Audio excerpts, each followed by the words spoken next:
Есеміз хөрмәтле коллегалар, минем исемем Бахтиев Рустам Флосович. Мин 2-нче лицей-интернатта татар теле һәм әдәбияты укытам һәм шул ук вакытта салам дәреслегенең соавторы булып торам. Мин сезгә салам умкасының фәнни методологик нигезе турында сөйләп китәргә телим. Билгеле булганча, күптән түгел генә 2016 елда кабул ителгән концепция, татар теленең концепциясе нигезендә Татарстан Республикасында татар теле дәүләт теле буларак һәм туган тел буларак укытыла.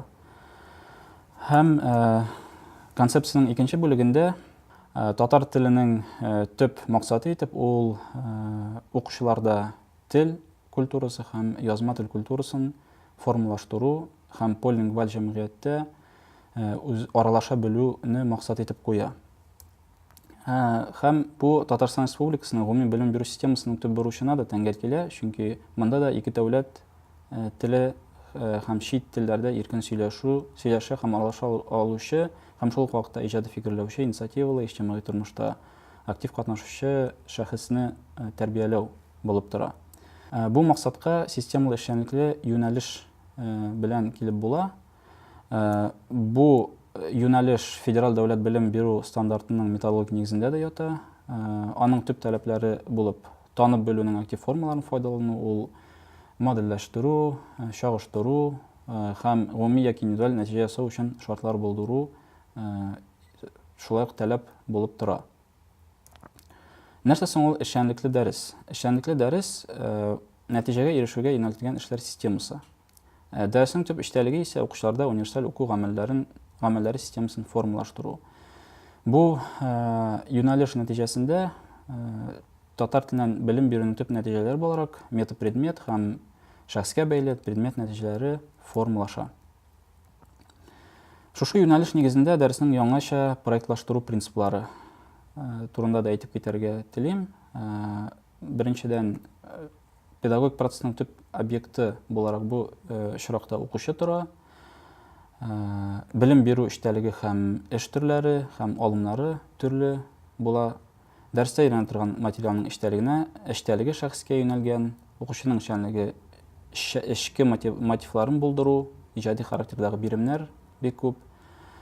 Һәм шулай ук тәрбияви аспектны да исәпкә алырга кирәк. Һәм шулай ук мөһим бер принцип ул уку эшчәнлегенең нәтиҗәләрен бәяләү булып тора. Салам умкасы системалы эшчәнлекле юнәлеш нигезендә төзелгән. Бу очракта укытучы эшчәнлек белән идарә итә, ул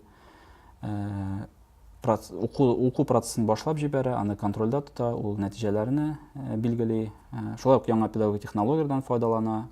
Монда мультимедиа технологиялары, монда уен технологиясын искә алырга мөмкин, проектлар технологиясын, методын.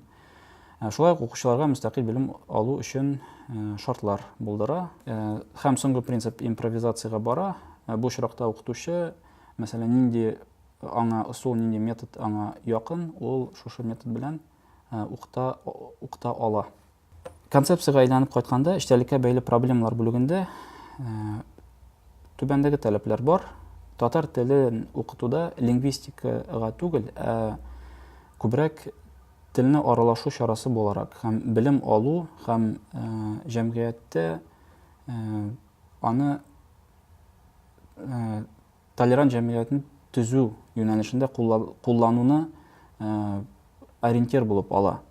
4-нче бүлектә исә лексик һәм грамматик минимумны булдырырга, һәрбер балага туры килгән лексиканы һәм шушы лексиканы активлаштыру, шушы лексиканы укыту системасын булдыруны максат итеп куя.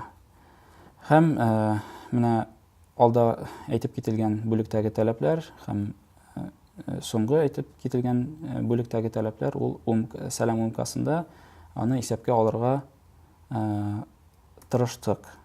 Чөнки мәсәлән, беренче сыйныфта әйтик, 30 калып һәм 160 сүз бирелә инде. Шушы сүзләр ул Европадагы телне белү системасына тәңгәл килә. Әйткәнемчә, сәлам умкасы ул системалы эшчәнлекле юнәлешкә нигезләнеп төзелгән. Кабатлап әйтәм, эшчәнлекле укытучы эшчәнлек белән идарә итә, яңа педагогик технологиялар белән файдалана, мөстәкыйль белем бирү өчен шартлар тудыра укучыларга һәм импровизациягә бара. Укытучы дәресләр вакытында уңай психологик хәләт булдырып, аралашу оештыра, уку проблемасын укучыларга әйттерә, проблеманы хәл итәргә ярдәм итә, мәгълүматны эшкәртү һәм гомумиләштерү эшчәнлеген оештыра, биремнәрне формалаштыра, актив эш төрләрен тәкъдим итә, укучыларны актив эшләргә этәрә, җавапларга ачыклык кертә, комментарийлар бирә һәм коммуникатив күнекмәләрне ныгыта һәм дә инде укучыларның эшчәнлеген хуплый һәм уңай бәяли. Нәрсә укучы нәрсә эшлисен бу очракта, ул актив аралашуда катнаша, мисаллар китерә, күзәтүләр ясый, гомумиләштерә, алган мәгълүматны сөйләмдә куллана, үз фикерен белдерә ала, мәгълүматны чагыштыра, анализлый һәм үз-үзен тикшерә. Нинди күнекмәләрне укучылар булдыралар соң шушы системалы эшчәнлекле юнәлеш нигезендә? Алар тыңлап аңлау күнекмәләрен, укып аңлау күнекмәләрен, лексик грамматик биремнәрне башкару күнекмәләрен, язу буенча беренчел күнекмәләр, бу беренче сыйныфта инде, һәм телдән сөйләм күнекмәләрен үзләрендә булдыралар. Концепцияда татар телен элементар, урта һәм югары дәрәҗәдә белү таләпләре куелган. Ул А1-дән алып С1 дәрәҗәсенә кадәр бүленгән.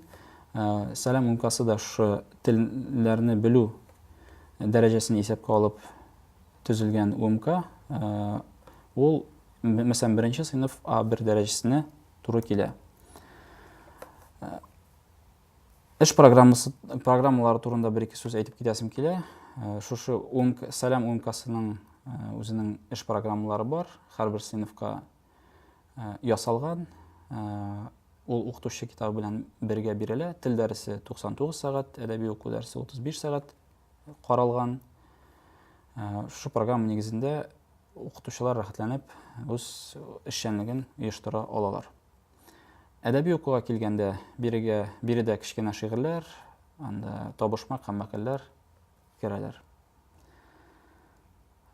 Нигездә шул, әгәр дә әйткәннәрне кабаттан резюме ясасак, димәк, сәлам умкасы ул хәзерге безнең федераль дәүләт стандартларына туры килгән, аның методологик нигезендә яткан системалы эшчәнлекле юнәлешкә нигезләнеп эшләнгән һәм ул бүгенге җәмгыять таләп иткән һәм безнең Татарстан Республикасының мәгариф системасында таләп иткән шәхесне тәрбияләүгә юнәлгән.